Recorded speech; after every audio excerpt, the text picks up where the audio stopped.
আসসালামু আলাইকুম, স্বাগতম এশিয়া পোস্টের বিশেষ আয়োজন বিয়ন্ড বিজনেসে। বাংলাদেশের খুচরা বাজার একসময় মূলত ঐতিহ্যবাহী হাট বাজার নির্ভর ছিল, কিন্তু বিগত এক দশকে আমরা লক্ষ্য করেছি আধুনিক রিটেইল, প্রযুক্তি নির্ভর সাপ্লাই চেইন, কৃষক থেকে ভোক্তার সরাসরি সংযোগ এবং সাস্টেইনেবল বিজনেস এক নতুন অধ্যায় রচনা করেছে। এই পরিবর্তনের অন্যতম প্রধান স্থপতি আমাদের আজকের অতিথি। তার নেতৃত্বে স্বপ্ন শুধু বাংলাদেশের সবচেয়ে বড় সুপারমার্কেট চেইনই হয়নি, বরং দেশের আধুনিক রিটেইল খাতকে একটি নতুন ব্যবসায়িক দর্শন দিয়েছে। 64 জেলায় 965-টিরও বেশি আউটলেট, 10,000-এর বেশি সহকর্মী এবং লক্ষাধিক গ্রাহককে প্রতিদিন সেবা দিয়ে যাচ্ছেন। হাজারো কৃষকের সঙ্গে সরাসরি সংযোগ স্থাপন করেছেন, সাস্টেইনেবল বিজনেস মডেল তৈরি করেছেন এবং নেতৃত্ব দিচ্ছেন এক যুগান্তকারী রিটেল চেইনের। এমআইটি, বার্কলে, বুয়েট এবং আইবি এর শিক্ষা শেষ করে বহুজাতিক প্রতিষ্ঠানে দীর্ঘ অভিজ্ঞতা এবং বাংলাদেশের রিটেল বিপ্লব সব মিলিয়ে তিনি শুধু একজন কর্পোরেট নির্বাহী নন, তিনি একজন স্ট্র্যাটেজিস্ট, ট্রান্সফরমেশন লিডার এবং ভবিষ্যৎমুখী চিন্তার মানুষ। আজ বিয়ন্ড বিজনেসে আমরা জানব একজন মানুষের গল্প, একজন নেতার দর্শন, একটি ব্যবসা রূপান্তরের ইতিহাস, বাংলাদেশের অর্থনীতির ভবিষ্যৎ এবং তার গভীর ভাবনা নিয়ে। মিস্টার সাব্বির হাসান নাসির, আপনাকে আন্তরিক ধন্যবাদ, আপনার ব্যস্ততার মধ্যে আমাদেরকে সময় দিচ্ছেন। কেমন আছেন? আছি আলহামদুলিল্লাহ, ধন্যবাদ আমাকে এই অনুষ্ঠানে আমন্ত্রণ জানানোর জন্য। আমরা জানি স্বপ্নের কোটি গ্রাহক আছে, তাদের অনেকেরই আগ্রহ আপনার শৈশব নিয়ে জানার এবং আপনার পড়াশোনা নিয়ে জানার, যে আপনি কোথায় পড়াশোনা করেছেন, শৈশব কেমন ছিল? জন্ম খুলনায়। আমার স্কুল, প্রথমে স্কুল অফ মিউজিক, তারপরে হচ্ছে সেন্ট জোসেফস হাই স্কুল, তারপরে আমি বিএল কলেজে পড়ি, তারপরে তো বুয়েট, আইবিএ, তারপরে MIT Sloan school of management, UC Berkeley Haas school of management. এই তো। বুয়েটে মূলত কি নিয়ে পড়েছেন আপনি? Mechanical engineering. অ্যান্ড দেন আপনি বার্কলেতে কিসে পড়েছেন? Data science. আইবিএটা কি আপনার বার্কলের আগে ছিল না পরে ছিল? বার্কলি পরে, আইবিএ আগে। আচ্ছা। সো ইটস লাইক, প্রথমে তো ইঞ্জিনিয়ারিং পড়লাম আব্বার কারণে। ইঞ্জিনিয়ারিং পড়ার শখ ছিল না, শখ ছিল থিওরিটিক্যাল ফিজিসিস্ট হব, বিকজ ম্যাথস আমার একটা অন্য একটা মানে ইনহেরিটেন্স বলতে পারেন। আমার চাচা গোল্ড মেডেলিস্ট ছিলেন ম্যাথমেটিক্সে, সম্প্রতি ইন্তেকাল করেছেন। তো উনি ওনার কাছ থেকে হয়তো পাওয়া, অথবা আমার দাদার কাছ থেকে, উনিও ম্যাথসে খুব স্ট্রং মানুষ ছিলেন, এডুকেশনিস্ট ছিলেন। আমি ন্যাচারালি অনেক ম্যাথামেটিক্যাল মডেল তৈরি করতে পারতাম, ফিলসফাইজ করতে পারতাম যে কোনো জিনিস। বা আব্বা বললেন না, এসব ঢাকা ইউনিভার্সিটিতে যাওয়া যাবে না, গন্ডগোল, এটা সেটা, সব বুয়েটেই ভর্তি হতে হবে। বুয়েটে ভর্তি হলাম। মন পড়ে, এটা কত সালের কথা? 89-এ। ওই সময় তো এরশাদ বিরোধী আন্দোলন চলে, জি। তার ফলে আমাদের সেশন জ্যামের কারণে আমি বের হই 96 সালে। বের হওয়ার কথা ছিল 93 সালে। বাট কিন্তু একটা মজার দিক আছে, সেটা হচ্ছে আমি পাশ করার পরপরই প্রফেসর জামালুল ইসলাম স্যারের রিসার্চ অ্যাসিস্ট্যান্ট হিসাবে 1 বছর কাজ করেছি। আচ্ছা। আপনি নিশ্চয়ই ওনার নাম শুনেছেন। তো উনি খুঁজছিলেন একজন রিসার্চ অ্যাসিস্ট্যান্ট এবং আমি ওই পরীক্ষায় পাশ করি আর কি। তো এই তো, তার ফলে থিওরিটিক্যাল ফিজিক্স হিসেবে কাজ করার যে মনোবাসনা, এটা কিছুটা আল্লাহ পাক চরিতার্থ করেছেন। এরপরে মানে পড়াশোনার পরে কেরিয়ার কোথায় শুরু করেন আপনি? হ্যাঁ, তারপরে হচ্ছে বাটা শু দিয়ে শুরু। বাটা শুতে আমি মানে বাংলাদেশে না দেশের বাইরে? হ্যাঁ, প্রথমে আসলে তখন মিলেনিয়াল একটা গোলস ছিল বাটার, যে গ্লোবাল ট্যালেন্ট রিক্রুট করা এবং তাদেরকে ট্রেন করা হবে সব বিষয়ে। So I got exposure to other countries also. বাটা মালয়েশিয়াতে আমার একটা টার্ন অ্যারাউন্ড প্রজেক্ট আছে। ওটা যেহেতু ক্লাসিফাইড, আমি পুরোপুরি বলতে পারবো না, but it's all about productivity and improving the profitability of that company. Butter প্রথম টাইম মোশন ইঞ্জিনিয়ারিংয়ের অনেকগুলো বড় বড় স্তম্ভ আমার হাতে তৈরি। এখন হয়তো those theories are still there in Bata Lim Limited.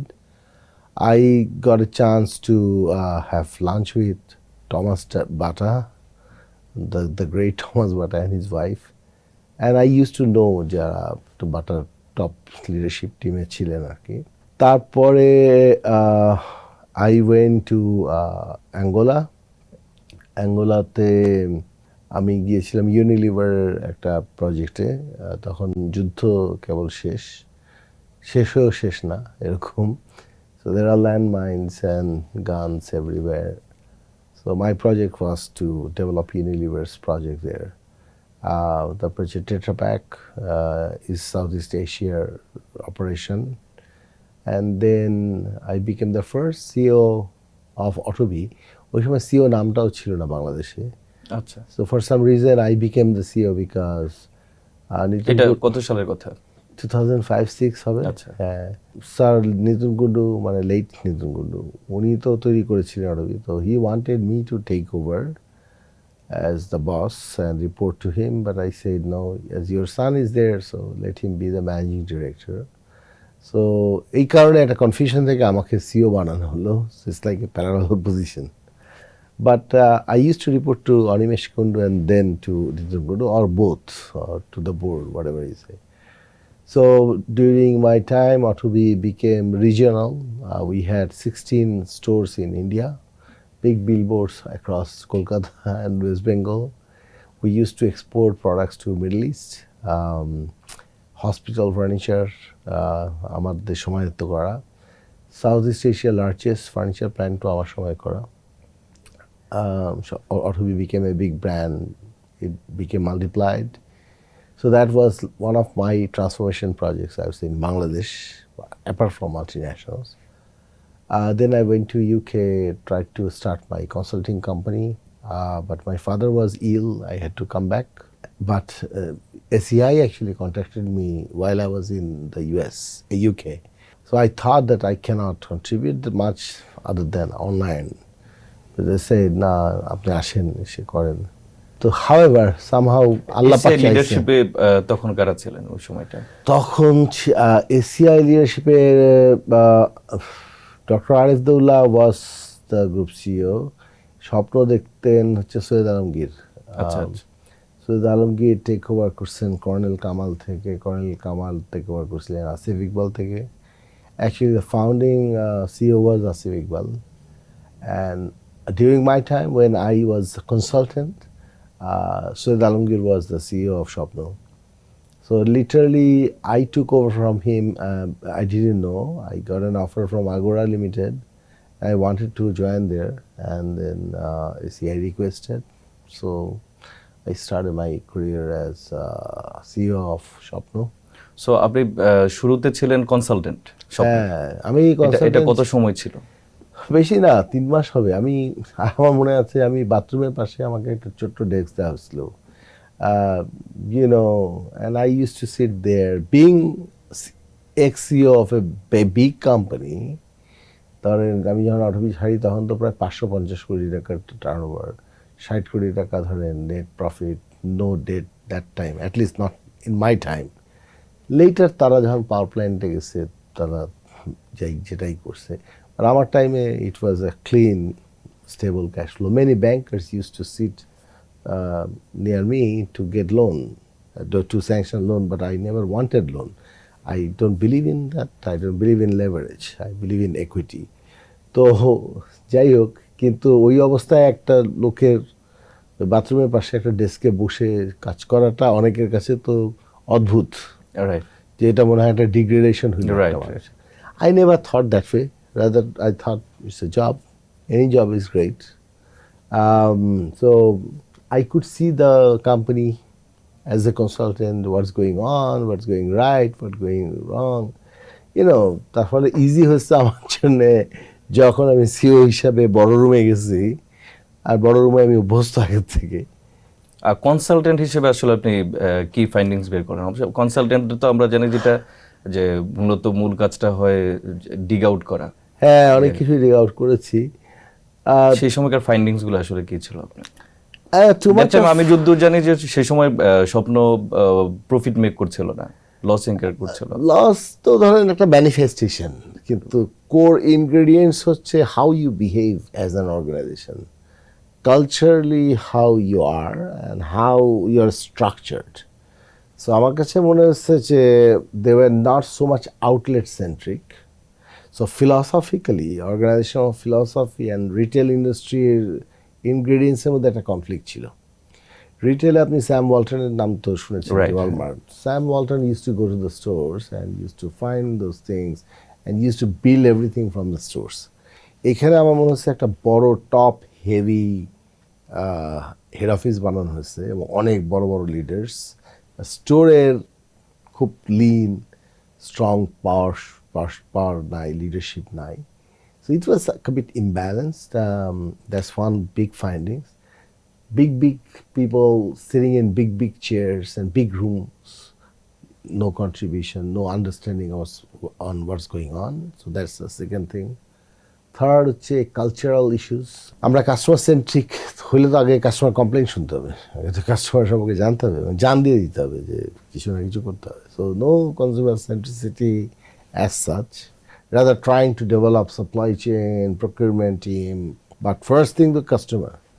Nobody was analyzing customers' complaints, and even the top leadership in the board never wanted to know the customer complaint কি এবং কাস্টমার কী চায় এবং ব্র্যান্ডের পজিশনিং কীভাবে ঠিক করা হবে।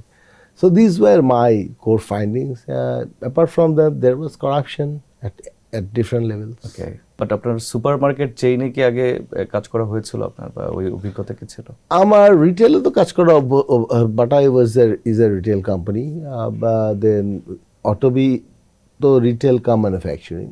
So Tetra Pak is I would say, যদিও মনে হবে প্যাকেজিং কোম্পানি, B2B করে, হ্যাঁ মনে হবে, কিন্তু আমার কাজ ছিল হচ্ছে ওই কনজিউমার এফএমসিজি কোম্পানির বিজনেস প্ল্যানগুলো বানানো, মানে ইন্ডাস্ট্রিটাই বানানো আর কি। ইন্ডাস্ট্রি বানাতে গেলে তো you have to know everything, like business plan for those companies, for the industry. It's a complicated one. I love that company though. So আমার ইন অ্যারাউন্ড ক্যাটাগরি ম্যানেজমেন্ট বা ব্র্যান্ড ম্যানেজমেন্ট সম্পর্কে আগে থেকেই তো। Unilever যখন আপনি বানান একটা প্রজেক্ট, তো ইউ নো ইউনিলিভার্স পোর্টফোলিও কী, so you know how it works. So methodology-গুলো আমার সব জানা ছিল, but frankly speaking, grocery retail, no, I never worked directly. But then the question আসতে হবে, তাহলে আপনি করলেন কী করে, right? So I tried to learn from basics, and I'm a son of an entrepreneur. My father was a businessman. I joined his business at the age of 12 or 13. So I saw business bottom up, how to disintegrate any business into elements. তো এই আর কি, basic তো সবই একই রকম। স্বপ্নে আপনি join করার পর একটা দারুণ ব্যাপার ছিল যে আপনি গ্রস মার্জিন বাড়িয়েছেন কস্ট কাটিং করে। সো এটা তো একটু ডিফিকাল্ট কাজ, রাইট? গ্রস মার্জিন বাড়ানো at the same time operational cost কমানো, এটা আসলে কিভাবে করেছেন? এটা নিয়ে এখনো অনেকে স্ট্রাগল করে, লাইক আপনাদের যারা কম্পিটিটর আছে। হ্যাঁ, এখন there are many ways you can do that. First of all, আমি যখন জয়েন করছি তখন মার্জিন ছিল 9%, আমার এক্স্যাক্টলি মনে আছে।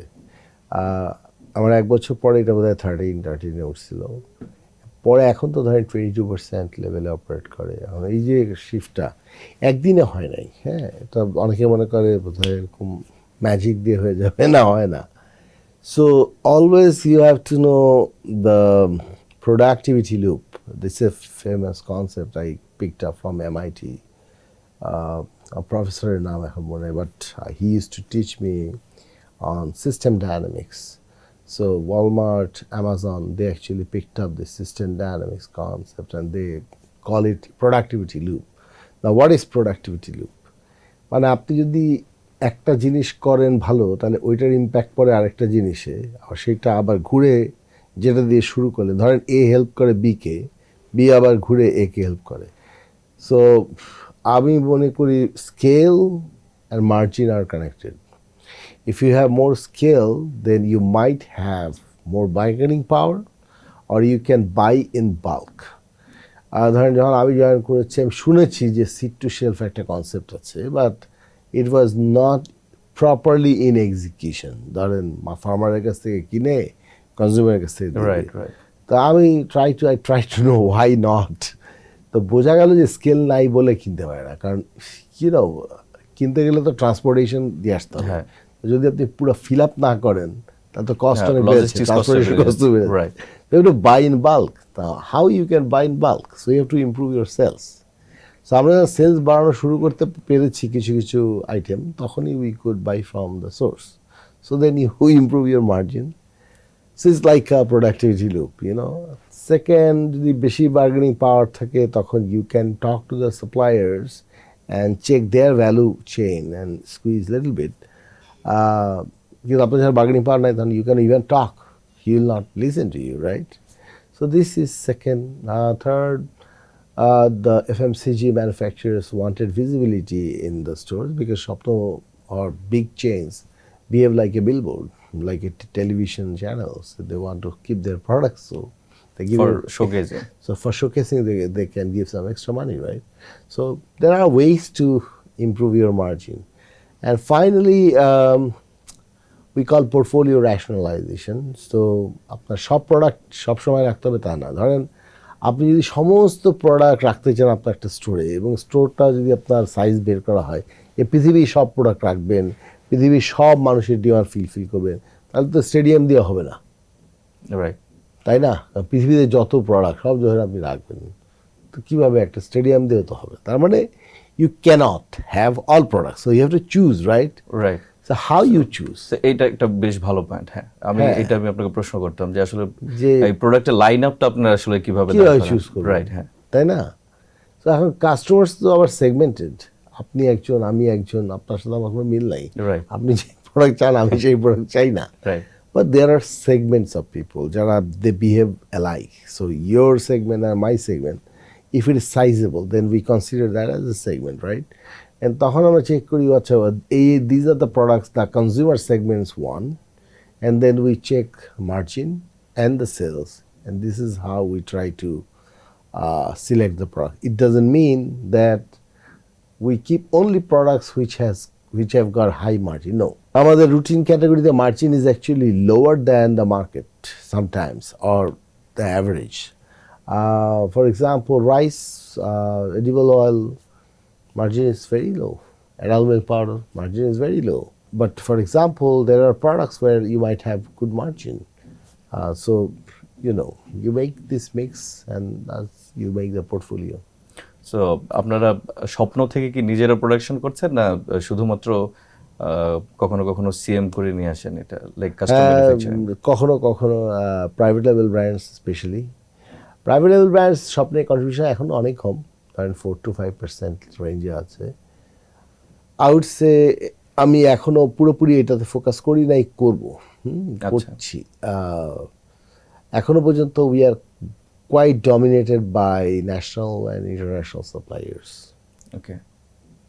Private level brand আমরা যেগুলো লোকাল ম্যানুফ্যাকচারিং করি এগুলোতে আমরা কোয়ালিটি অ্যাসুরেন্স এস্টাবলিশ করি এবং try to promote SMBs like small and medium size businesses.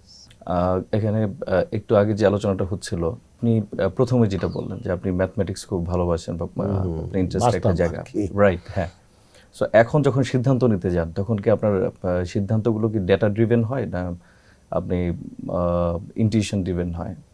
Oh, very good question. I mean, you know, অনেক লোক বলে আর কি, স্পেশালি আমার কলিগস অ্যান্ড যারা ইন্ডাস্ট্রি কলিগস, আমার যে if I go to store I don't spend a lot of time, I look at things and I give decisions.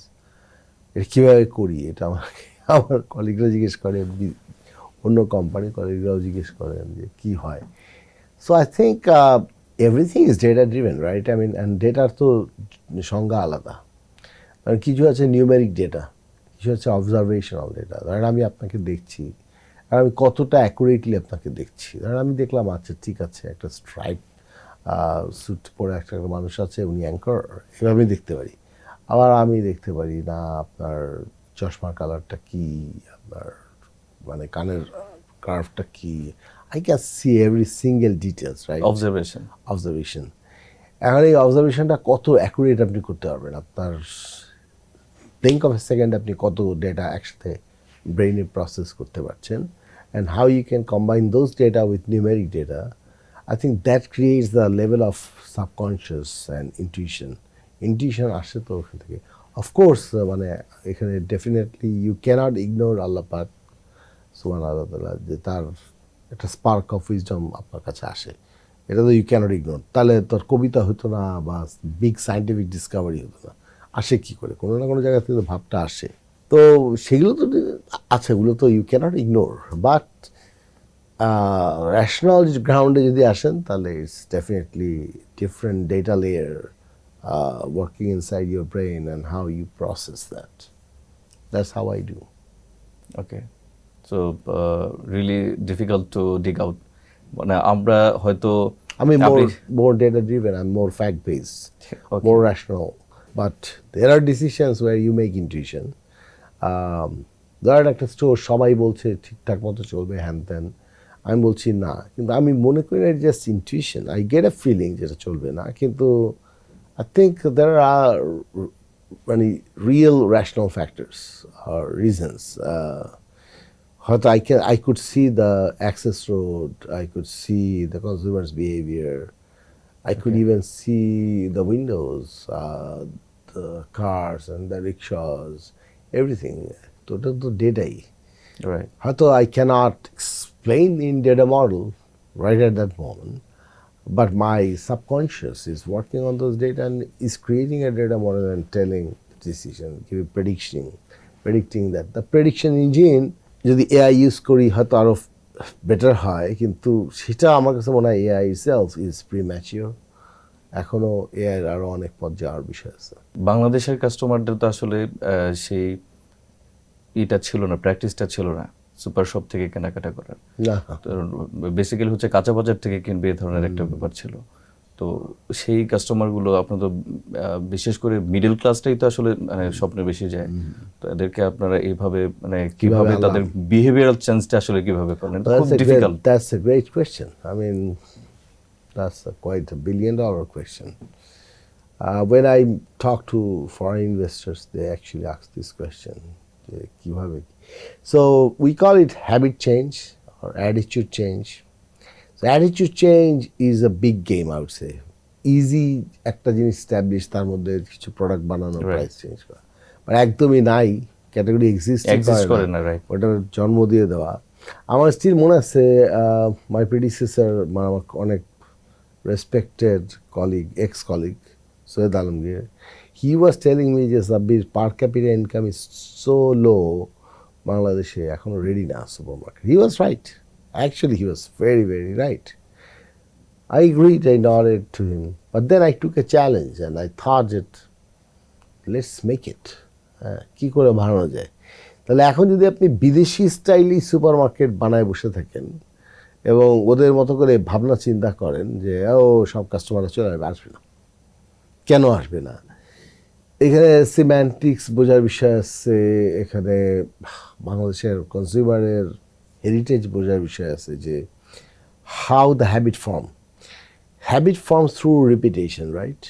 আপনি একটা হ্যাবিটে কেন আসছেন? কারণ আপনি রিপিট করতে করতে ওটা অভ্যাস হয়ে গেছে.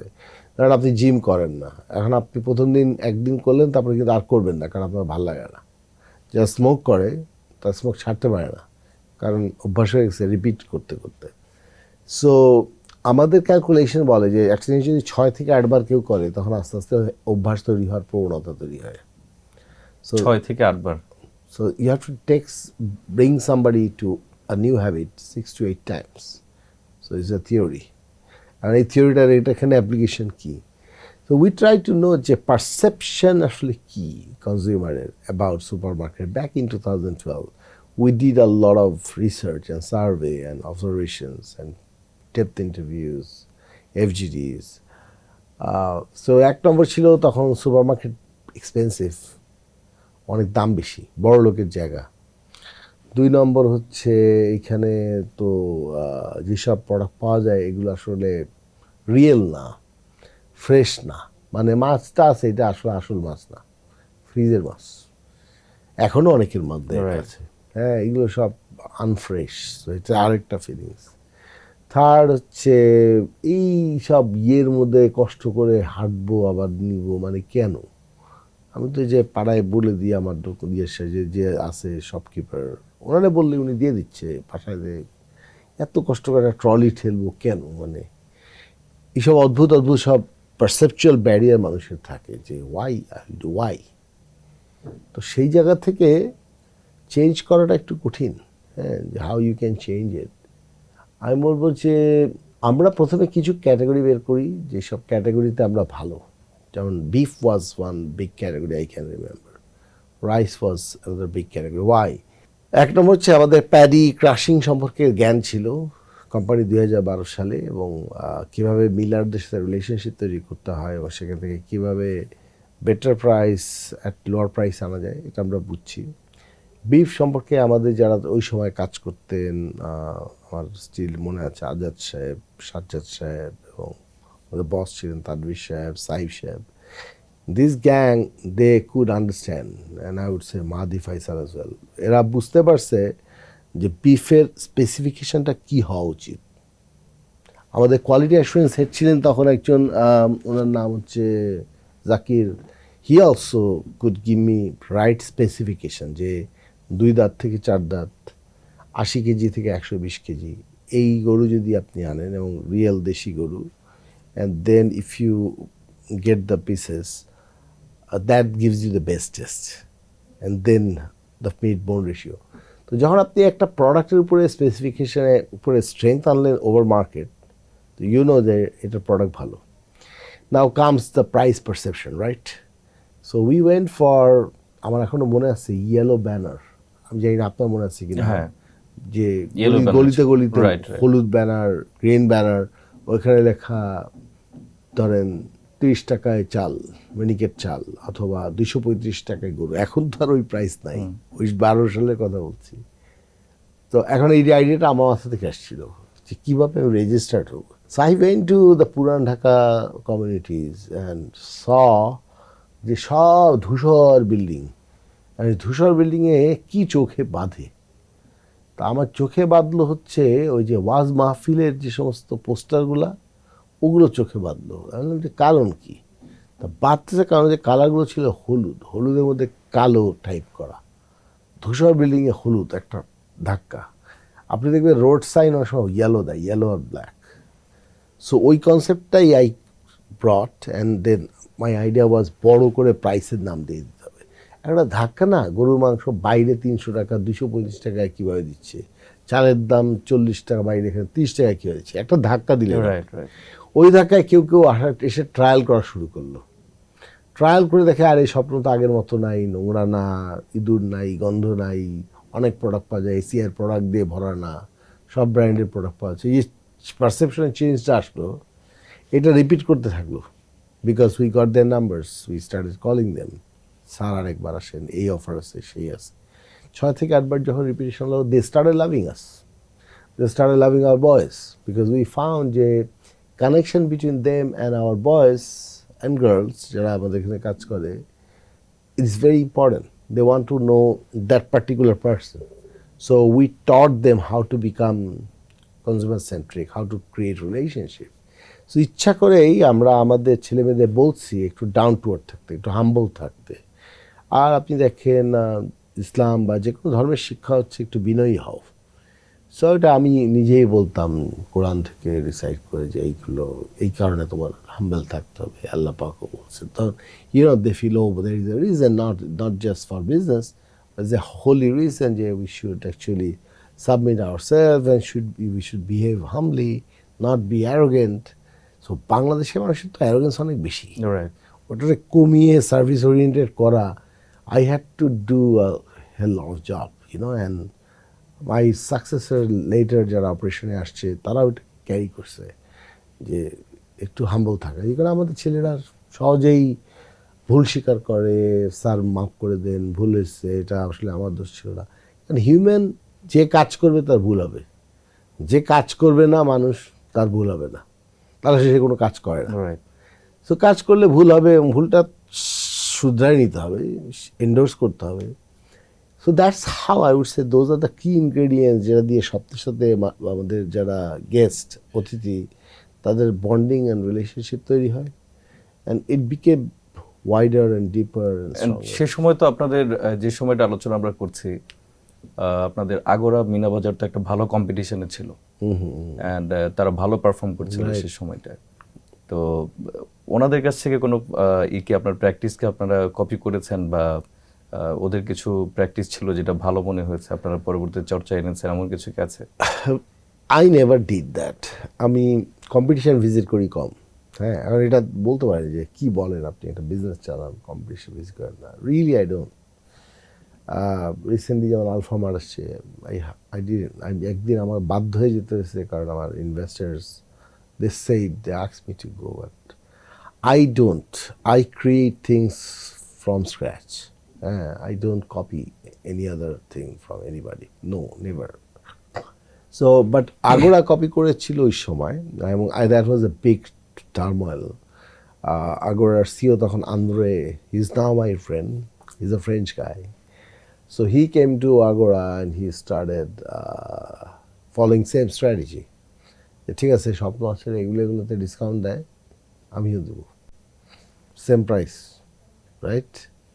তাহলে আপনি কীভাবে ডিফারেন্সিয়েট করবেন? And he started taking some of my customers back to his stores. তাহলে আমি কীভাবে করবো? সো ব্যাক দেন আমার মনে আছে there was an issue with formalin. I don't know if you can remember. তখন ওই সময় যে মাছে ফরমালিন দেওয়া হচ্ছে, ফলে ফরমালিন দেওয়া হচ্ছে, এখানে ফরমালিন দেওয়া হচ্ছে, ভয় একটা ফুড সেফটি নিয়ে। So I contacted that back then to the Food Ministry, Food Safety Authority, BCSIR, everybody. তার মানে ঠিক আছে, ফরমালিন আছে বা নাই, কীভাবে টেস্ট করতে হবে? তো বিসিএসআই বললো যে এই হচ্ছে আমাদের কিট আছে, এইভাবে ফলো করতে হবে। আর তৎকালীন কমার্স মিনিস্ট্রি থেকে বলা হলো না, আমাদের কাছে একটা মিটার আছে, এটা দিয়েই টেস্ট করতে হবে। এবং তখন ম্যাজিস্ট্রেটরা, আপনার মনে আছে কিনা, মিটার দিয়ে টেস্ট করতে। So we kept both. We kept the meters and we kept the kits. আমরা তখন সমস্ত কনজিউমারদের বললাম যে আপনারা যদি বাইরে থেকেও মাছ কিনেন, বাইরে থেকেও ফল কিনেন, ফরমালিন টেস্ট করার জন্য এখানে আসেন। এর মানে হচ্ছে it's nothing about formalin, but it's about giving them A trust যে আমি বেচতে আসি নাই ভাই, আমি আপনার স্বাস্থ্য নিশ্চিততা আপনার সুরক্ষার জন্য আসি, এবং আমি গভর্নমেন্টের সাথে অ্যালাইন, গভর্নমেন্ট ঠিক বলুক আর ভুল বলুক, আমি align. So I am not a thief, I am somebody you can trust, and people like that. এবং তখন আমরা আস্তে আস্তে কিন্তু ফুড সেফটি লাইনে গেলাম। We started adapting global gap. Bangladesh কেন, সাউথ ইস্ট এশিয়ার প্রথম গ্লোবাল গ্যাপ মেম্বার আমরা গ্লোবাল গ্যাপ সার্টিফাইড। আমাদের ফার্মাররা প্রায় 100 জন ফার্মার সার্টিফাইড, 22টা ক্রপ সার্টিফাইড। এগুলো কেউ করে নাই। তখন আমি বুঝাইতে চাইলাম যে মাটিতে যেই পেস্টিসাইড যায়, ওইটা বায়োডিগ্রেডেড যদি না হয় তাহলে ওইটা কিন্তু ফসলে যায়। So why you do that, why you eat that, rather eat স্বপ্নের শুদ্ধ প্রোডাক্ট। হ্যাঁ, USAID helped us in that project. But I mean, this is how Shwapno became differentiated that time. It's about food safety, it's about transparency. Then came some of our private label brands. Then came the human factor, যে Shwapno আসলে মানুষের পাশে দাঁড়ায়। ধরেন এখানে মানে আরেকটা ব্যাপারে আমি আইডেন্টিফাই করলাম যে আপনারা যেমন নন প্রফিট অনেক অর্গানাইজেশনকে এঙ্গেজ করেছেন বা পার্টনারশিপে গিয়েছেন, যাই হোক। তো এই চিন্তাটা আসলে কিভাবে আসলো? মানে আপনি তো একটা প্রফিট ইনকার করার প্রতিষ্ঠান, সো তাদের সাথে অ্যালাইনমেন্টে যাওয়া, এরা আসলে আদৌ আপনার সাথে কাজ করবে কিনা, কেন করবে? হ্যাঁ, রাইট, হ্যাঁ, এই চিন্তাটা আসলে কিভাবে আসলো?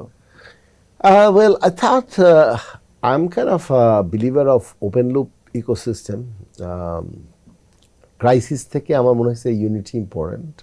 So back then like Covid যখন শুরু হয়, তখন আপনি জানেন যে বাংলাদেশ কেন সারা পৃথিবী ভয়ে কাঁপতেছিল। I was actually in the red zone, I was in coma, I could die. Allah পাক আমার আবার সেকেন্ড লাইফ দিচ্ছেন, নিশ্চয়ই কোনো একটা রিজনে, রাইট? তো ওই টাইমে না আমি প্রথমে ভাবছি সেটা হচ্ছে যে মানুষের এই যে ভয়টা WHO ছড়াচ্ছে, যে ভয় পাও, দূরে থাকো, কাছে থেকো না, এবং তার ফলে মানুষ মারা যাচ্ছে। মানুষ মারা যাচ্ছিল কারণ অক্সিজেন স্যাচুরেশন লেভেল ফল করছে। তখন যদি কেউ এসে অক্সিজেন দেওয়ার ব্যবস্থা করতো তাহলে মারা যেত না। এটা হচ্ছে আমার assumption, fundamental assumption. So staying apart, এই philosophy preached by the west, particularly by WHO, was stupid.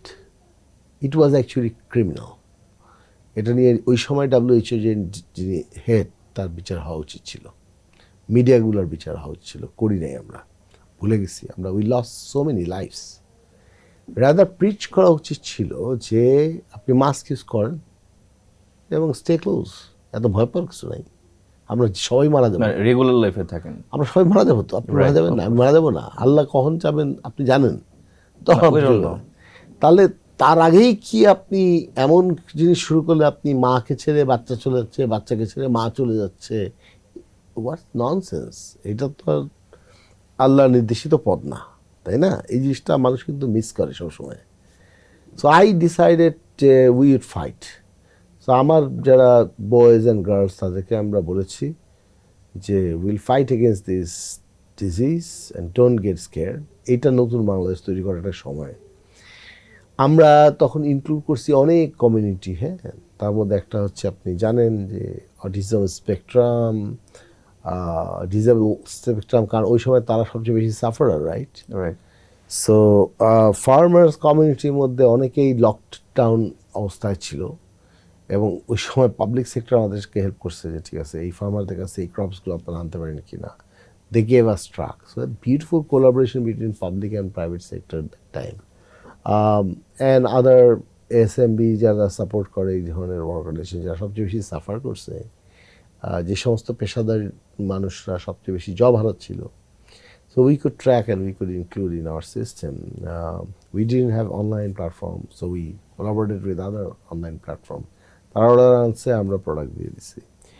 So United এখানে আপনি আমি এই প্রশ্নটাই আপনাকে করতাম যে কোভিডের সময় তো আমরা দেখেছি যেমন অনলাইন প্ল্যাটফর্ম লাইক চালডাল.com এরা বেশ ভালো করছিল, মানুষজন তখন আউটলেটে ভিজিট করতে একটু কম। সেই সময়টায় আপনাদের কন্ডিশন কেমন ছিল, এন্ড হচ্ছে অনলাইন প্ল্যাটফর্মের সাথে আপনারা কম্পিটিশনটা আসলে কিভাবে ফেস করছিলেন? আমরা আসলে কম্পিটই করি নাই, আমরা কোলাবোরেট করছি। ওকে। সো আমরা মনে করছি যে ক্রাইসিসের সময় কম্পিট করতে হয় না, কোলাবোরেট করতে হয়। কারণ তখন অনলাইন প্ল্যাটফর্মগুলোর স্ট্রেংথ হচ্ছে প্ল্যাটফর্ম টেকনোলজি, বাট তাদের তো সাপ্লাই চেন নাই, আর আমাদের সাপ্লাই চেন আছে, প্ল্যাটফর্ম নাই।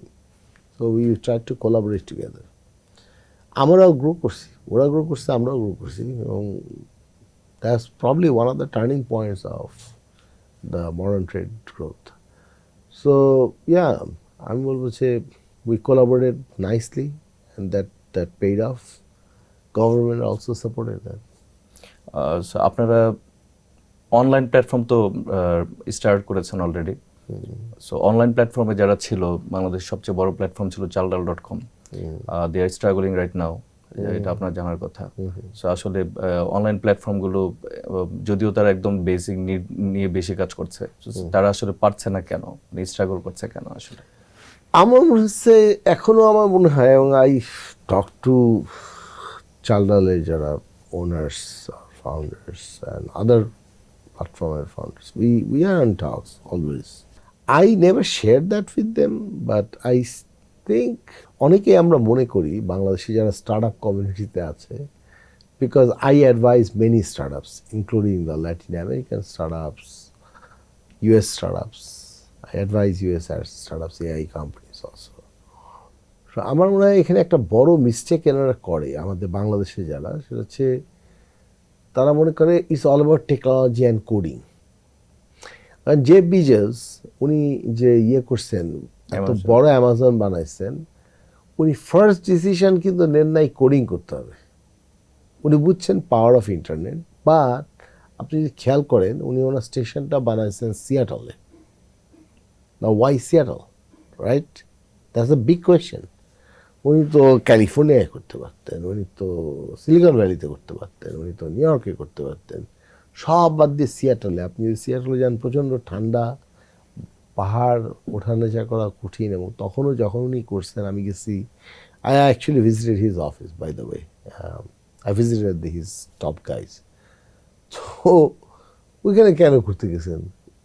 নোংরা, হ্যাঁ, মানে ওনার অফিসের আশেপাশেও প্রচণ্ড নোংরা, ডার্টি আর কি, ওই সময় কথা বলছি।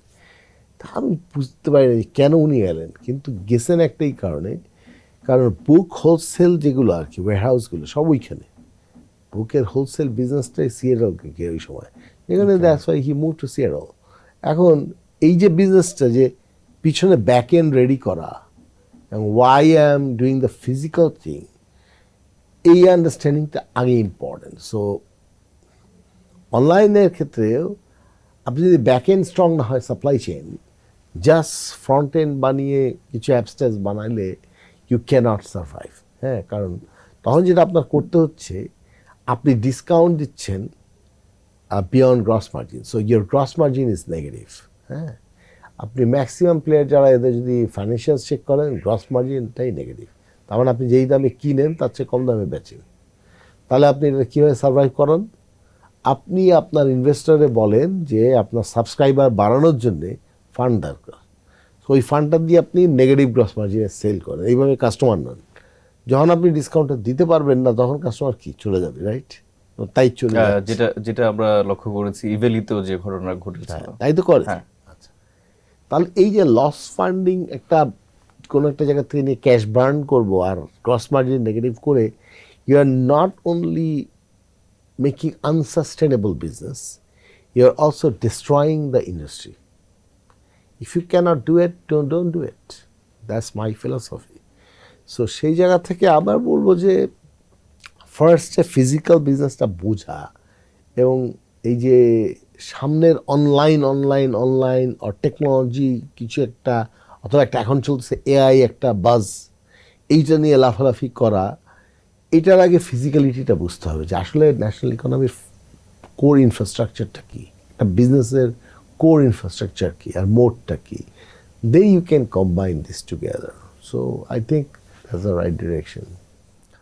আপনারা আগামী 5 বছরের জন্য যদি বলি যে স্বপ্ন নিয়ে আপনারা কি পরিকল্পনা করছেন? লাইক এখন তো অনেক দেশে অলরেডি সুপার শপগুলোতে ক্যাশলেস পেমেন্টের ব্যাপার আসছে। বাংলাদেশও এটা যদিও গভর্নমেন্ট বাংলা কিওরের মধ্যে প্রমোট করার একটা চেষ্টা করছে। সো আপনাদের এই ধরনের কোনো পরিকল্পনা আছে কিনা, বা এক্সপানশন প্ল্যানটা কি আসলে? আমার নিজের প্ল্যান একরকম আছে, আর যদি বলেন যে স্বপ্নর plan, specifically ACI plan, there are different plans, sometimes convergent, sometimes divergent. But I would say Shwapno is already probably close to 1,000 outlets. I think right now it's 975 or more than that. It will go beyond 4,000, 5,000 outlets in 5 years' time, for sure. এ বিষয়ে কোনো সন্দেহ নাই আমার। সারা বাংলাদেশে মানে ঘাটে বন্দরে পাড়ায় পাড়ায় স্বপ্ন চলে আসবে, এটা হচ্ছে আমার অবজারভেশন। সেটা তো ধরেন ফ্রন্ট এন্ড অমনি চ্যানেল ডেভেলপ হবে, মার্কেট প্লেস ডেভেলপ হবে স্বপ্নের, বাট ফুড ইকোসিস্টেম নিয়ে আমার কাজ করার আগ্রহ বেশি আর কি। And that doesn't mean only retail, it can be wholesale, it can be import, it can be the whole logistics, it can be how we improve productivity of soil, and how we export. আপনারা recently 700 crore new investment আপনারা push করেছেন যতটুকু জানি। আচ্ছা, সেটার পারপাসটা কি আসলে? First thing হচ্ছে any industry or any business has got its own benchmark.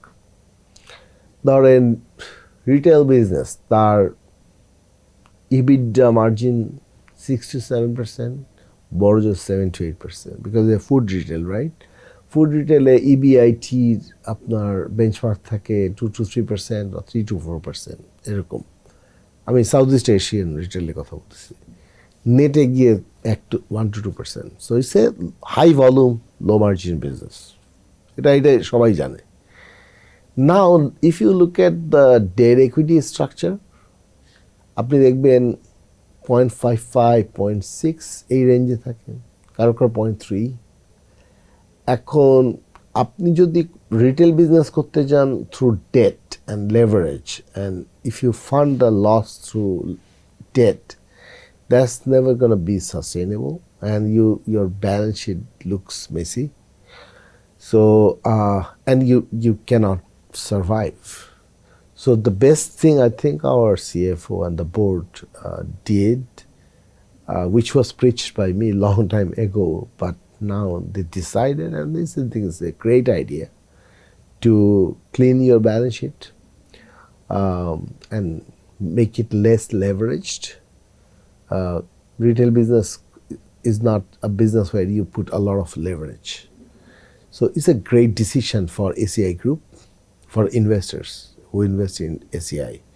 The reason I am saying because যেই ট্রেন্ডটা তারা এটা করছেন তাতে করে Shwapno will become PBD positive covering its previous loss in this year or next year, and that's a great news for shareholders. So that's one. Second, হচ্ছে valuation অনেক escalate করে যাবে. Now, why we need investment? That might be another question. বিদেশি investors আসে, দেশি investor করতেছে. আপনাকে আদৌ কি ফরেন ইনভেস্টমেন্ট চাচ্ছেন কিনা বা এই ধরনের কোনো আলোচনা আপনাদের? No, we signed a strategic partnership with Mitsui and Kong. The great Japanese investors. We signed a strategic contract. Yeah, so we are open to that, and it's in its process. So after investing 700 crore, right? Yeah, and why we need that, right? প্রশ্ন আসতে পারে যে balance sheet cleaning তো একটা part, আর কি এখন এত বড় একটা ইন্ডাস্ট্রি আপনি দাঁড় করাবেন 4,000-5,000 কোটি, 4,000 এখনই তো আছে 4,000 স্টোরস, এখন এটার সাপ্লাই দিতে হবে না, প্রোডাক্ট কীভাবে রিপ্লেনিশ করবেন? তার মানে you need a huge logistics and supply chain network like distribution warehouses, vehicles, technology, otherwise আপনি এটা তো ম্যানেজ করতে পারবেন না, তাই না? তো ওটা তো ইনভেস্টমেন্ট ছাড়া আপনি কীভাবে করবেন? এটা তো আর বাইরে দিয়ে দেয়, কারণ এটা দ্যাটস ইউর কোর, ওটা আপনার করতেই হবে.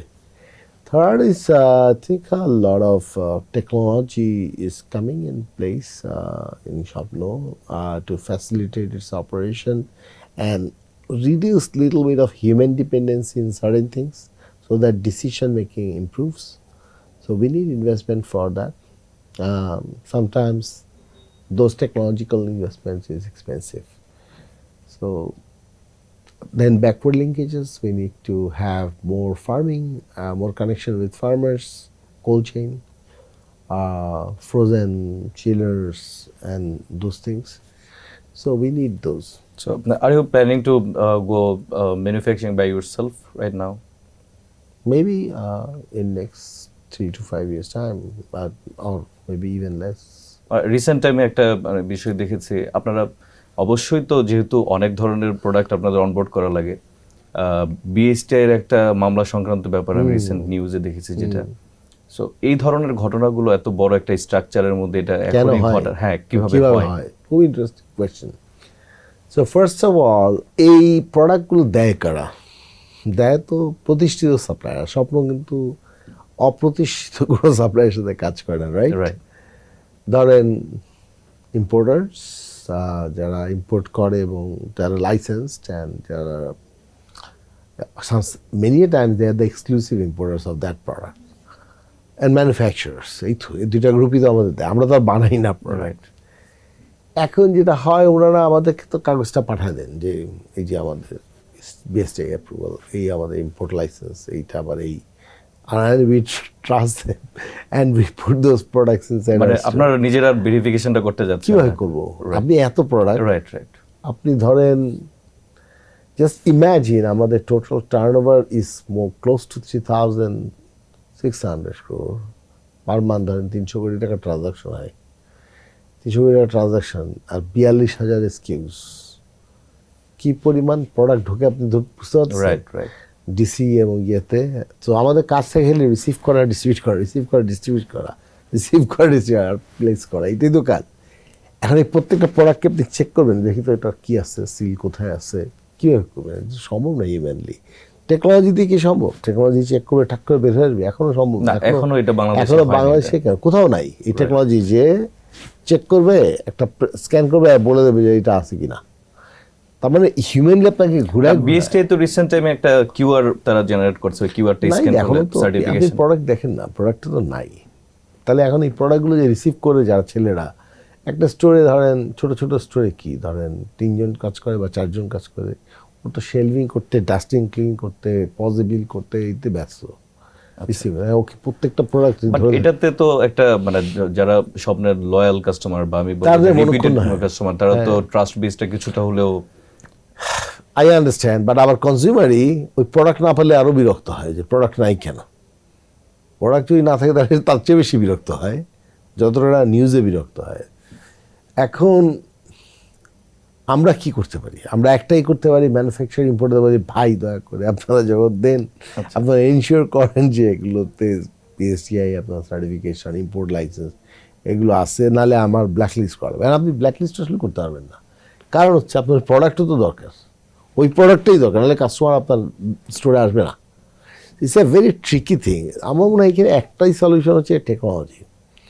টেকনোলজি যদি একটু আগে সুন্দর করে বলেন QR code, so QR code যদি বিএসটিআই মাস্ট করে দেয় যে প্রোডাক্টে, তাহলে আমার বিডিএস এর মধ্যে করে কিউআর, তাহলে আমার সুবিধা হলো স্ক্যান করলাম, না হলে বাদ। এখন এটা টেকনোলজিতে আমার একার পক্ষে কিন্তু করা সম্ভব না। এখানে আসলে গভর্নমেন্ট আর ম্যানুফ্যাকচারার্স, ইম্পোর্টার্স, আমাদের সব একসাথে বসতে হবে। হয় কি, ফ্রন্ট এন্ডে যে থাকে তারই কিন্তু সব দোষ হয়। আপনি দেখবেন যে কোনো একটা স্টেজ শোতে কেউ গান গাচ্ছে, হ্যাঁ, পিছনে হয়তো ড্রাম বিট, যে ড্রামস বাজছে উনি ভুল করছেন, অথবা একটা কিবোর্ডসের কর্ডস ভুল করছেন, ওর ফলে ভোকালে বেসুরা রাখছে। ম্যাক্সিমাম লোক কিন্তু গালি দেয় ওই ভোকালকে, যে তুমি গান গাইতে পারো না। ওর যে আসলে প্রবলেম যে পিছনে হয়েছে এটা কিন্তু কেউ জানে না। তো রিটেল ইজ দ্য ফেস। রিটেলকে ধরা সহজ, রিটেলে এসে জরিমানা করা সহজ। সবার ধারণা হচ্ছে তুমিই ভুল করছো, আসলে আমি কোনো ভুলই করিনি। আমার সাথে তোমার কন্ট্রাক্ট আছে, আমি তোমার প্রোডাক্ট রিসিভ করে বসাই দিচ্ছি। ধরা উচিত ছিল যে বিএসটিআই সিল ছাড়া ঢুকাই দিচ্ছে আমাদের এখানে। অ্যান্ড আরেকটা জটিলতা, যেমন আপনারা এখন একটা ফ্র্যাঞ্চাইজ মডেল ইন্ট্রোডিউস করেছেন, এটা আমি জানতে চাবো মডেলটা কি। তার আগে জানতে চাই যে ফ্র্যাঞ্চাইজরা তো সবসময় আপনার দেওয়া প্রোডাক্ট সেল করবে না। বাংলাদেশে তো একটা অনেস্টির ঘাটতি আছে, আমরা জানি বিজনেসে। সেক্ষেত্রে সে তার পছন্দ মতো কিছু প্রোডাক্টও সেল করার ব্যাপার আসতে পারে। এই বিষয়গুলো আসলে আপনি কীভাবে হ্যান্ডেল করবেন? আমাদের এখন প্রেজেন্ট মডেল তারা পারে না, কারণ আমাদের এই মডেলটা আসলে ফ্র্যাঞ্চাইজ নাম হয়েছে ঠিকই, কিন্তু আসলে এটা ফ্র্যাঞ্চাইজ না। এটা আমরা বলি সুডো ইকুইটি ড্রিভেন মডেল। হ্যাঁ, তার মানে এখানে আসলে উনি ইনভেস্ট করেন। Okay, he invest in the lease, he invest in the infrastructure, he invest in the POS, he invest in air conditioning, but he doesn't invest in products. He does not run the show. So I run the show. So he's not responsible for that. স্টাফিংটা কারা করে? আমরা। ওকে, So I'm responsible for the whole thing. So সে পারবে না চাইলে। That's the reason I created this model. ওকে, যেই জায়গা থেকে আপনি কোশ্চেনটা করেছেন, ঠিক ওই জায়গা থেকেই, মানে ওই বোধটা নিয়েই আমি এই মডেলটা ডেভেলপ করেছি বাংলাদেশে। ইটস ইউনিক, কিন্তু আপনি অন্য কোথাও পাবেন না। গ্রেট। আর আমি আরেকটা যেটা দেখেছি আপনাদের, এটা আমার খুবই ভালো লেগেছে, বাংলাদেশে ফার্মারদের একটা রাইট নিয়ে সবাই কথা বলে, বাট কাজ করার খুব কম মানুষের সঙ্গে আমরা পাই। আপনারা প্রায় অ্যারাউন্ড 2000-এর উপরে যদি ভুল না করি আপনার পার্টনারশিপ আছে ফার্মারদের সাথে। সো এই পার্টনারশিপটা করতে গেলে অনেক সময় তো হয় যেটা আমরা দেখি যে গ্রামে যেটা হয়, বা ফার্মার দাদন সিস্টেম, যেটা বাংলায় বলতে গেলে যে আগে থেকে পেমেন্ট করে রাখে ওই প্রোডাক্টটা সে নিয়ে যাবে। সো এই ধরনের সিস্টেম কি আপনাদের আছে কিনা, বা আপনারা আসলে ওই বিষয়গুলো ডিল করছেন কিভাবে মহাজনদের সাথে? That's a great question. আমরা বাংলাদেশে তো আসলে ইকোনমিটা ফ্র্যাগমেন্টেড অ্যান্ড আনঅর্গানাইজড। এখন এইটাকে আসলে স্ট্রাকচার করাটাই হচ্ছে স্বপ্নের mission. So making the food value chain structured, fair, transparent and equitable. So that's our mission actually. তো সেটা করতে গেলে you say যে সবসময় দেখবেন যে প্রোটাগনিস্ট অ্যান্ড অ্যান্টাগনিস্ট থাকে, রাইট? যে কোনো একটা ড্রামাতে, রাইট রাইট। তো এই স্টোরিতে প্রোটাগনিস্ট ফার্মার্স অ্যান্ড আমরা, অ্যান্টাগনিস্ট হচ্ছে যারা ওই কাজটা করছে, রাইট? সো হিউম্যান মানুষের ফ্রি হইতে হবে স্লেভারি থেকে। হ্যাঁ, এই স্লেভারি থেকে ফ্রি করার জন্য আপনাকে কাজ করতে হবে, এবং ওখানে যুদ্ধ হবে। এই যুদ্ধ চিরন্তন, আজকের না, সেই যখন থেকে দাস প্রথার জন্ম হয়েছে এক একভাবে দাসত্ব তৈরি করা হয় আর কি। But I am not a socialist, by the way. I am definitely a red blooded capitalist, of course. But a human-centric.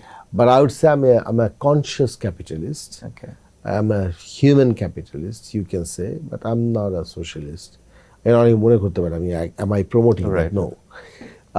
So I believe যে unfair intervention in the value chain should be removed, and the growers, consumers, they should get access to right financing, right pricing. এটা আমি মনে করি। এখন এটা করতে গেলে কি করতে হয়, এটা যেটা করতে হয় সেটা হচ্ছে যে you select some marginalized farmers যারা দাদন মুক্ত, and then you give them contract and you give them a little bit extra price. এখন আপনি কীভাবে দিবেন? ভ্যালু চেনে প্রায় 10 থেকে 15% থাকে ইন্টারমিডিয়েটরা খেয়ে ফেলে। আপনি যদি ওইটা ক্যাপচার করেন যে ঠিক আছে ইন্টারমিডিয়েট নাই, ডাইরেক্ট ফার্মার কাছ থেকে কিনবেন এবং বিক্রি করবেন, তাহলে অ্যাটলিস্ট 7 to 8% ফার্মারকে দিয়ে দিতে পারেন, 3 to 5% কনজিউমারকে দিতে পারেন। So that's what we do. Great. আরেকটা পার্সপেক্টিভ আমি জানবো, এটা হচ্ছে যেমন আমরা দেশের বাইরে ডেভেলপ কান্ট্রিগুলোতে যেটা চর্চা দেখি যে স্টুডেন্টরা তাদের পড়াশোনার পাশাপাশি একটা পার্ট টাইম জবের একটা সুযোগ পায়। সো স্বপ্নতে এই ধরনের কিছু এন্টারটেইন আপনারা করছেন কিনা এই মুহূর্তে? অল আওয়ার অ্যাসোসিয়েটস 10,000 প্লাস, এখন 8,000 হচ্ছে তাই। আমার 8,000 associates, they are all basically part-time students. So they came from village or rural places or semi-urban places, district towns, but mostly from villages. They are farmers' children. And they came here to change their life. ভর্তি হয়েছে কোনো একটা college বা ইউনিভার্সিটিতে, পড়া খরচ দিতে পারছে না, উল্টা বাসায় টাকা পাঠাতে হয়। That's the reality. তারাই স্বপ্নে কাজ করে, তারাই স্বপ্ন চালায়, তারাই স্বপ্ন দ্রষ্টা, তারাই স্বপ্নের কারিগর। আমি বলবো না যে আমরা তাদের ফ্যাসিলিটি দিচ্ছি, তারাই বানাচ্ছে স্বপ্ন। আপনি আপনার স্টোরে যান, most of them are that. তো তারা মেসে থাকে, স্বপ্নে পার্ট টাইম চাকরি করে যে টাকাটা পায় ওটা দিয়ে মেসের খরচ, পড়াশোনা খরচ চালায়, উল্টা গ্রামে টাকা পাঠায়। গ্রেট। সো আপনি যখন দায়িত্ব নিলেন 2011, সেই সময় স্বপ্নের ইয়ারলি রেভিনিউ কেমন ছিলেন, এখন ইয়ারলি রেভিনিউ কেমন? আমার মনে আছে তখন আমাদের গ্রুপ ম্যানেজিং ডিরেক্টর আরিফদৌল্লাহ একটা মিটিংয়ে একবার আমাদের বললেন যে 20 কোটি টাকা মাসে করতে পারবেন, তাহলে একটা বিগ ড্রিম এটা ওনার জন্য। তার মানে 240 কোটি টাকা। আই গেস আমি যখন টেক ওভার করি তখন এটা 100 কোটি টাকা বা 150 কোটি টাকার নিচে, প্রিটি শিওর 150 কোটি টাকার উপরে না। তো এইরকম একটা রেঞ্জে অপারেট করছিল। এখন তো 3,100 কোটি টাকা ছাড়া গেছে বছরে। So it's almost 30 times. So আমরা শেষের দিকে চলে এসেছি। সো যারা কর্পোরেটে আরেকজন সাব্বির নাসির হতে চায়, যে আমি সাব্বির নাসির হব, নেক্সট সাব্বির নাসির, তো তাদের জন্য আপনার পরামর্শ কি হবে? এক নম্বর হচ্ছে হাম্বল হওয়া, হিউমিলিটি ইজ ভেরি ইম্পর্টেন্ট। 2 নম্বর হচ্ছে আপনার প্রচুর শত্রু থাকবে, প্রচুর আপনার নামে বদনাম হবে। আপনি যদি বড় কিছু করতে চান তাহলে প্রস্তুত থাকেন যে আপনাকে অপমানিত হতে হবে, আপনাকে ভুল বুঝবে মানুষ, আপনার নামে বদনাম হবে। সেটার জন্য নিজেকে মানসিকভাবে রেডি করেন, এটা হচ্ছে সেকেন্ড কাজ। থার্ড হচ্ছে স্ট্রিটে যান, মানুষকে দেখেন, মানুষের সাথে বোঝার চেষ্টা করেন মানুষ কীভাবে কাজ করে।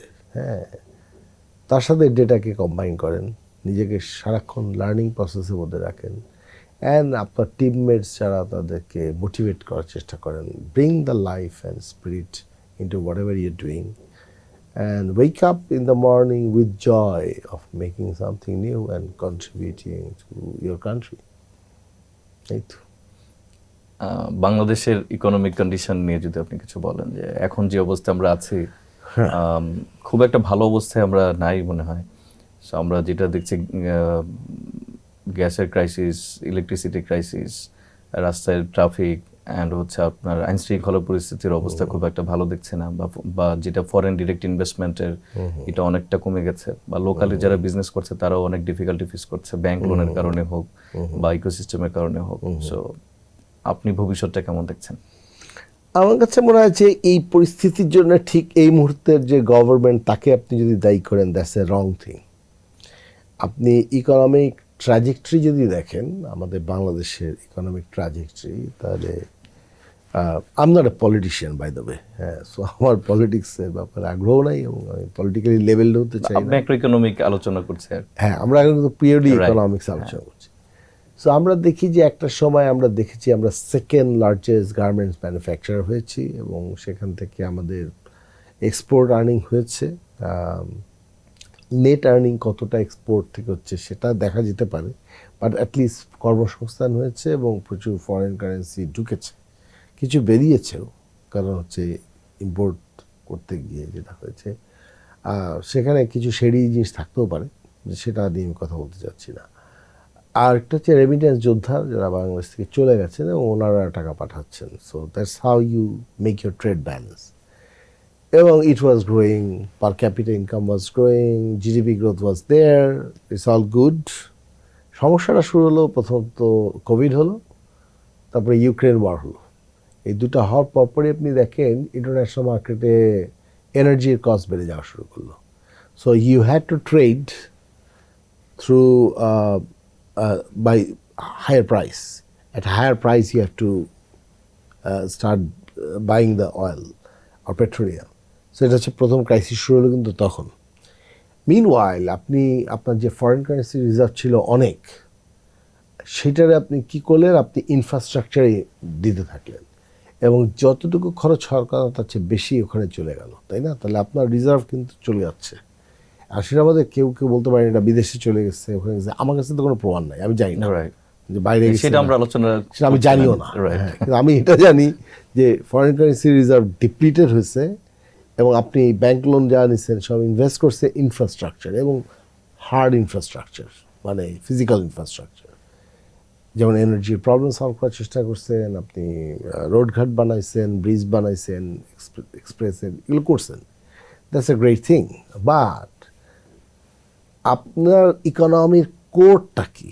আপনি যদি ইন্টারন্যাশনাল গ্লোবাল ইকোনমির জায়গা থেকে দেখেন, আপনি ভ্যালু এডিশন করেন হচ্ছে সুইংয়ের মাধ্যমে করে পাঠান, আর কিছু লোকরা পাঠাচ্ছেন আনস্কিল লেবার এবং তারা ওইখানে যে আপনার টাকা পাঠায় এবং আপনার অনেক বড় পপুলেশন ডিভিডেন্ড আছে।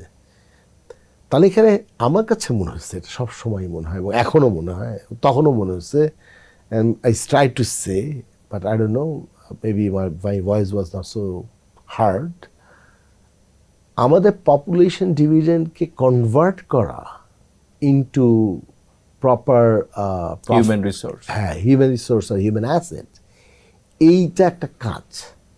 সফট ইনফ্রাস্ট্রাকচারে গভর্নমেন্টগুলো ইন্টারেস্টেড হয় না, তার কারণ হচ্ছে এটা অত পপুলার হয় না।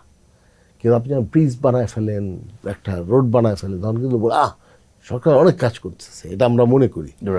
বাট ওইটার রিটার্নটা কি? রিটার্ন তো হচ্ছে প্রোডাক্টিভিটি, ইকোনমিক প্রোডাক্টিভিটি। তাই ইকোনমিক প্রোডাক্টিভিটির জন্যে গ্লোবাল সাপ্লাই চেনের সাথে তাল মিলিয়ে আপনার হিউম্যান রিসোর্সটা তো স্কিল করতে হবে। সো এই skill upgradation and human asset change করা, যেমন তাদের অ্যাটিটিউড চেঞ্জ করা, এইটাই ইম্পর্টেন্ট, এবং ভুলভাল খাতে বিনিয়োগ না দেয়া। তাহলে বাংলাদেশ তো ইনোভেশনের জায়গাতে কার্ভে কোথাও নাই, কারণ আপনি ওখানে এক গেলা ফান্ড ঢুকাই দিলেন, বলে স্টার্ট আপ বানাবো। হ্যাঁ, কিন্তু আপনার বেসিক এডুকেশনই তো ঠিক নাই, আপনার এখানে ওই পরিমাণ কোডার নাই, আপনার এই ইঞ্জিনিয়ার্স নাই, আপনি এখানে এলএলএম বানাতে পারবেন না।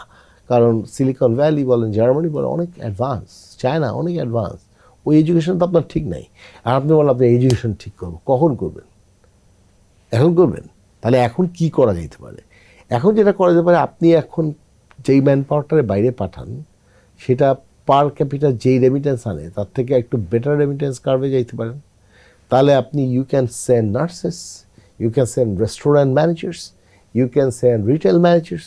So you can invest in those things first, যে আপনি প্রথমে যা আছেন এখান থেকে একটু উপরে উঠেন। Then you follow the Vietnam model, যে তারা $8 বিলিয়ন এক্সপোর্ট করে এগ্রিকালচারাল প্রোডাক্টস। সো ওইটা আরেকটা খাত হইতে পারে আপনার। আপনি ফার্মাসিউটিক্যালসের কি ব্যাকওয়ার্ড লিঙ্কেজগুলো কি ডেভেলপ করতে পারেন কি না, করে এক্সপোর্ট করতে পারেন কি না। So you see those things. এখন কিছু আছে লং টার্ম, এই লং টার্মের ভ্যায়াবিলিটি চেক করা উচিত, কারণ হচ্ছে লং টার্ম কিন্তু আবার শিফট হয়ে যাচ্ছে খুব দ্রুত, কিন্তু গ্লোবাল ইকোনমি শিফট হচ্ছে। সেই জায়গাতে আপনি সেমিকন্ডাক্টর করবেন, কোন সেমিকন্ডাক্টর, কার কাছে সেল করবেন, আপনি কি ডিজাইন করবেন, ঠিক আছে, এটাই শর্ট টার্ম না লং টার্ম। এআই ইকোনমির আপনি কোন জায়গায়, আপনি কি ডেটা সেন্টারে আছেন নাকি এআই অ্যাপ্লিকেশনসে আছেন, কোনটা আপনি কম্পিটিটিভ অ্যাডভান্টেজ আপনার, কোনটাতে কুইক গেইন করবেন, এই জায়গাগুলো খুব মিসিং লাগে। কারণ আমাদের কিন্তু বিগেস্ট প্রবলেম হচ্ছে uneducated or semi-educated, huge unskilled, semi-skilled labor who don't have jobs, right? এটাই তো মেজর সমস্যা। Right. আমাদের সমস্যা কিন্তু ওই আরবান গুলশান বনানীতে কিছু ছেলে পেলে বসে আছে বা মিরপুরে বসে আছে যারা একটা স্টার্ট আপ ওনার হইতে চায়, এইটা কিন্তু আমাদের প্রবলেম না। আমাদের মেজর প্রবলেম সারা বাংলাদেশে অসংখ্য youth unskilled or semi-skill and they need jobs. So you have to give them jobs first. তো জব ক্রিয়েট করতে হবে, হয় আপনি তাদের ট্রেন করেন আর বাইরে পাঠান, ট্রেন করেন বাইরে পাঠান, সারা পৃথিবীতে বিভিন্ন জায়গায় এজেন্সি বসান এবং কী কী ধরনের জব দরকার আছে সেটাতে আপনি তাদেরকে সেট করতে থাকেন, এডুকেট, রিস্কিল অ্যান্ড সেন্ড। এটা একটা। সেকেন্ড হতে পারে সেই ইন্ডাস্ট্রিগুলো বানা, যেমন এগ্রিকালচার অলরেডি আপনার আছে, তাহলে এগ্রিকালচারের প্রসেসিংটা প্রপারলি করে। 30% আপনার পোস্ট হারভেস্ট লস হয় বাংলাদেশে, কেউ জানে না, কেউ খেয়ালও করে না। তা আপনি কি শুধুমাত্র খালি আলু আর পেঁয়াজ এগুলোই কোল্ড স্টোরেজে রাখবেন, না ম্যাঙ্গো যে আপনার নষ্ট হয়ে যাচ্ছে এর দিকে খেয়াল করবেন? আবার প্রচুর ভেজিটেবল নষ্ট হচ্ছে, খেয়াল করবেন। এই ম্যাঙ্গো এই যে আমাদের অসংখ্য সুন্দর সুন্দর ফল হয়, এগুলোকে কি প্রসেস করা যায় কিনা এবং এক্সপোর্ট করে $10 বিলিয়ন ভিয়েতনামের মতো নিয়ে আসা যায় কিনা? এগ্রিকালচার প্রোডাক্টিভিটি কি ইমপ্রুভ করা যায় কিনা? থার্ড, যদি আপনি বলেন যে ইন্ডাস্ট্রি করে আবার ওয়াটার পলিউট করার তো কোনো অর্থ নাই, এবং সেখান থেকে নেট ভ্যালু এডিশনটা কী সেটা তো জানতে হবে। আমরা যেমন বুনাইতে পারি সেরকম আমরা অ্যাসেম্বলিং করতে পারি। আমি ইন্ডিয়াতে গিয়ে দেখছি যে ওরা অনেক ইন্টারেস্টিং আপনার কি বলে ইলেকট্রনিক ডিভাইস বানায় এবং সব অ্যাসেম্বলিং করে করে ছেড়ে দিচ্ছে। চায়না একসময় এগুলো দেখছি। সো অনেক ইন্ডাস্ট্রি আছে, চায়না কিন্তু সরে গেছে, ওগুলো কিন্তু টেক ওভার করা যায়, করে ওইগুলোতে আস্তে আস্তে ডাইভার্সিফাই করা যায়। আর গার্মেন্টসে backward integration and value addition or more value addition, এগুলো তো ভাবতে হবে। এআই এর অ্যাপ্লিকেশন কি মানুষ সরায় দিয়ে? না, তাহলে তো প্রবলেম সলভ হচ্ছে না। তাহলে AI should come as enabler of human productivity. এই জায়গাগুলো একটা ঝামেলা আমার মনে হয়। আরেকটা হচ্ছে banks can't make money just by selling মানে বাইং বন্ডস, হ্যাঁ, and getting some yield from that. This cannot be a bank's role. Bank has to finance. না, ব্যাংকের সমস্যা কি? ব্যাংকের প্রচুর ডিফল্ট হয়ে গেছে, ক্লাসিফাইড লোন হয়ে গেছে। এর মধ্যে সবাই যে খারাপ তা তো না, হতে পারে এদের অনেকে টাকা পয়সা বাইরে পাঠিয়ে দিয়ে এগুলো করছে, I assume. But some business are still running and where they might need some extra top-up capital or they might need some rescheduling. The বিজনেসটা যদি সব নেগেটিভভাবে আপনি দেখেন তাহলে তো হবে, তাহলে জব ক্রিয়েশন কীভাবে হবে? Then comes the role of Bangladesh bank and central economics like chief economist, তো তাদের যেটা কাজ এটা হচ্ছে ব্যাংকরে বোঝানো যে ভাই ঠিক আছে, এই ফান্ডগুলো আমরা ক্লাসিফাই করি, ক্রেডিট রেটিং তৈরি করি based on future potential, based on the management expertise, based on the governance. তাতে আমরা দেখলাম না, এই 100-র মধ্যে 30টা বা 40টা রিফান্ডিং করা যায়, ব্যাঙ্কেবল, তাহলে ওটা আবার রিফাইন্যান্সিং করে ওটা চালু করেন, তাহলে যে হচ্ছে জব ক্রিয়েশন শুরু হলো, ইকোনমিটা ঘুরে গেল। And find those investors or entrepreneurs যাদের হয়তো ওরকম ক্যাপিটাল নেই, তাদেরকে তাদের বিজনেস প্ল্যান আছে, and give them proper loan at a low interest cost. আপনি হাই ইন্টারেস্ট কস্ট রেখে দিচ্ছেন, ইন্ডাস্ট্রি তৈরি হবে না, আপনি বলবেন যে এরা তো ডিফল্ট, কী টাকা দিব, এগুলো বলতে থাকবেন। আপনি শুধু ইল্ড করবেন, মানে বন্ড কিনবেন, কিনে আপনি প্রফিট দেখাবেন, ব্যাংকসের প্রফিট হিউজ সোরিং, রাইট? কিন্তু এদিকে জব ক্রিয়েশন হয় না। Can it be an economy? No, I don't think so. So make practical, pragmatic macroeconomic decision is very, very important right at this moment. Beyond বিজনেসের আজকে পর্যন্ত যতগুলো episode হয়েছে আমার মনে হচ্ছে খুবই প্রাণবন্ত আলোচনা করেছি, অ্যান্ড আপনার কাছ থেকে অনেক কিছুই জানলাম, যেটা আমার পার্সোনাল লাইফেও কাজে লাগবে, যারা দেখেছে দর্শক তাদেরও অনেক কাজে আসবে। সো আপনার প্রতি আমরা আন্তরিকভাবে কৃতজ্ঞ যে আপনি এত ব্যস্ততার মধ্যেও আমাদের সময় দিয়েছেন। আমরা দোয়া করবো আপনি যেন সুস্থ থাকেন, স্বপ্নকে এগিয়ে নিয়ে যান, বাংলাদেশি কৃষকদের হয়ে কাজ করুন, পাশাপাশি যারা গ্রাহক আছে তারা যেন নিরাপদ খাদ্য পায়, এটার প্রতি আরেকটু সচেতন হন। ধন্যবাদ। থ্যাংক ইউ আপনাকে, thank you beyond business and Asia পোস্টকে। আর যারা শুনছেন তাদের প্রতি নিবেদন হচ্ছে, আমরা চেষ্টা করছি, আমাদের ভুল ভ্রান্তি থাকতে পারে, আর স্বপ্ন তো আজকে যে তৈরি হয়েছে এটা আপনাদের দোয়ায়, আপনাদের বিভিন্ন সময়ের অভিযোগ, অনুযোগ এবং সাজেশনস, সেগুলোর কারণে স্বপ্ন যারা তৈরি করেছেন, আমাদের যারা 10,000 কর্মী, তাদের গার্জিয়ান হিসেবে থাকার জন্য আপনাদেরকে অনেক ধন্যবাদ। আমার কথায় ভুলভ্রান্তি থাকতে পারে, আমার লিমিটেশনস থাকতে পারে, ইগনোরেন্স থাকতে পারে। আশা করি ভুলভ্রান্তিগুলো ক্ষমা করবেন, আমার জন্য দোয়া করবেন। দর্শকবৃন্দ, ব্যবসা শুধু মুনাফার গল্প নয়, এটি মানুষের জীবন বদলে দেওয়ার শক্তি, সমাজ গড়ার দায়িত্ব এবং ভবিষ্যৎ নির্মাণের একটি অঙ্গীকার। আজকের পর্ব যদি আপনাদের ভাবতে শেখায়, নতুনভাবে স্বপ্ন দেখতে শেখায়, তাহলে আমাদের প্রচেষ্টা সার্থক। আমি রিয়াজুল করিম, আবারও দেখা হবে বিয়ন্ড বিজনেসে পরবর্তী পর্বে নতুন একজন দূরদর্শী ব্যবসায়িক নেতার সঙ্গে। ততদিন ভালো থাকুন, শিখতে থাকুন, আর গড়ে তুলুন একটি দায়িত্বশীল সমৃদ্ধ বাংলাদেশ। আসসালামু আলাইকুম ওয়া রাহমাতুল্লাহ।